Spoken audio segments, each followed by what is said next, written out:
Welcome to class. This is going to be your stress-free reading order for the Maasverse. So I want to start off by saying you can read ACOTAR first, or you can read Throne of Glass first. It is not a make or break.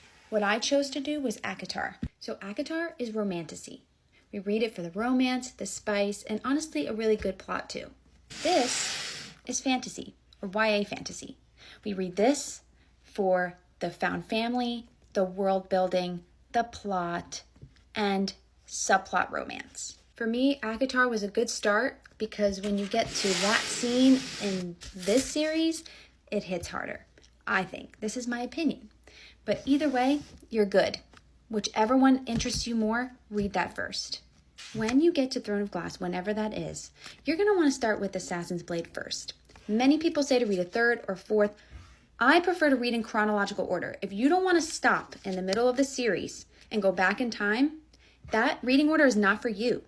Assassin's Blade happens first. So I think it's the best because I also don't like reading a book that I know the ending to.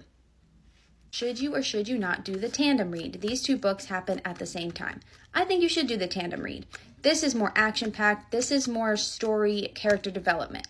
So going back and forth, it's a little more tolerable if you need that action, because otherwise it's a little slower. Okay, so do the tandem read, and you can go on Pinterest and look up tandem read papers, and it will tell you exactly where and when to start. If that is too overwhelming for you, you don't have to do it. We're then going to end with Crescent City. Urban fantasy, meaning they have phones, emails, etc. Technology that we do not have. So you're going to want to end with this because in this book, there is crossover with ACOTAR. You will feel better prepared for the heavy world building that this series is if you've already tackled those. Plus, when characters from ACOTAR make a little preview, sneak peek into the third Crescent City book, you're going to be like, oh my gosh, I know these people, I know what their background is, and you won't be spoiled for anything. Okay, so this is going to be last. Now, I am not going to be one of those book talk accounts that say you have to read this or else you're going to be confused or you're going to not understand, blah, blah, blah. You're going to have to suffer through this because you need these Easter eggs.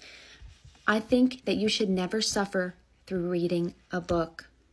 Reading should be enjoyable for us all. So I'm not going to be that person that says you have to do whatever. I will give you my recommendations and you choose what's best for you.